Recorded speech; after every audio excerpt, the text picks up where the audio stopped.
all the bean counters these days are talking about focus groups all the time. I mean, God forbid anybody should come up with a creative idea that's only one person until you test out the whole nation. That's why those people in the shopping centers are always coming up and asking all those insipid questions. Well, anyway, this is not a new idea. Only in the old days, they used to do it right. When it came to promoting Houseboat, just by way of example, Paramount decided that they were going to try a little experiment. They didn't have any fancy college name for it in those days. All they did was they went to 4 cities, and they chose Michigan. And they were chosen to open the film at the same time. And each group of people in each one of the towns would see a very different ad campaign. And this way, they would know which one was effective. It was a good idea. Since the cities were very similar in size and population and economy, the studio thought they'd be able to gauge which campaign would really work out the best for everybody concerned. Well, how did it look? The first campaign focused on the romantic pairing of Cary Grant and Sophia Loren. That's a good idea. The second promised kind of light, fluffy romantic comedy, while the third featured Cary Grant as a family man with 3 children in need of a mother.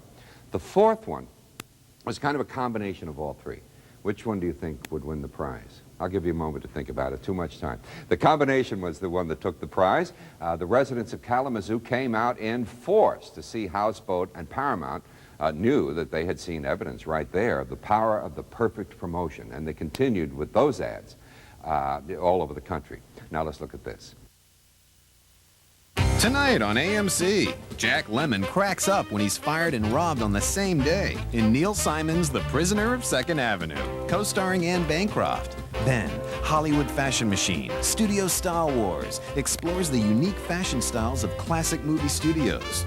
And Walter Matthau gets a crash course in cheating from his swinging neighbor in the widescreen version of A Guide for the Married Man. That's all tonight on AMC.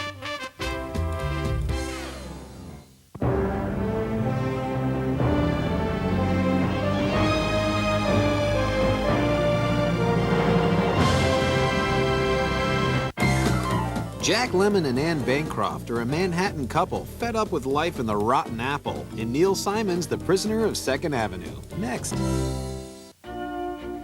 Attention class. All continuing classes at AMC's N.Y.U.K will be held weeknights promptly at 7. As a mnemonic device, we're going to use Curly to help hammer that point home.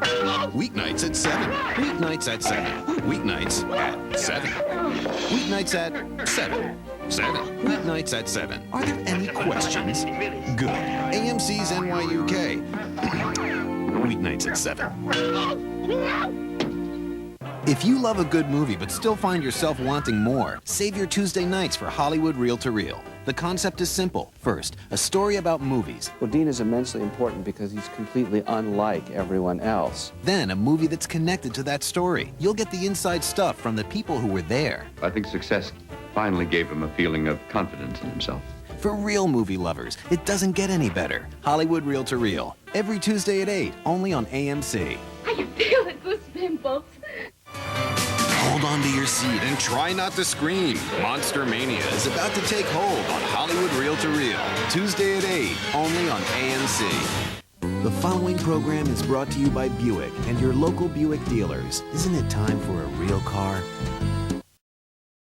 Together now. I didn't have my A game today. Up, down, kiss. You may not be able to play like Tiger Woods, but at least now you'll be able to drive like he does.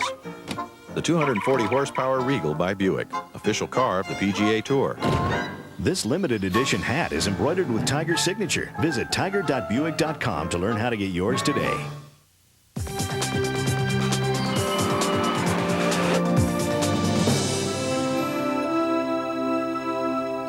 Hollywood is aglow for the Academy Awards, Filmland's biggest, brightest night of the year. And the winner, Vivian Lee and a Humphrey Bogart, Grace Kelly, Jack Lemmon, and Brando.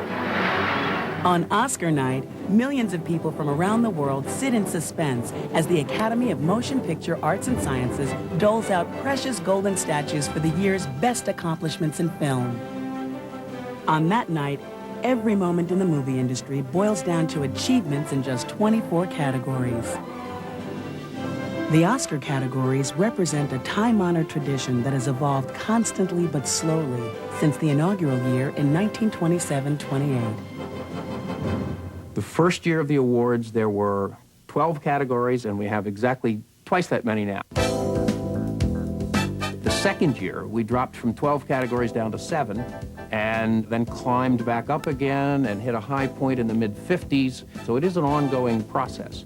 There have always been awards for actor and actress, directing and cinematography, but the coveted Best Picture category wasn't implemented until 1930. They gave 2 Best Pictures that year in an odd way. They gave one that was called Best Picture, and then they gave one that was called Unique and Artistic Production. If you look at the film...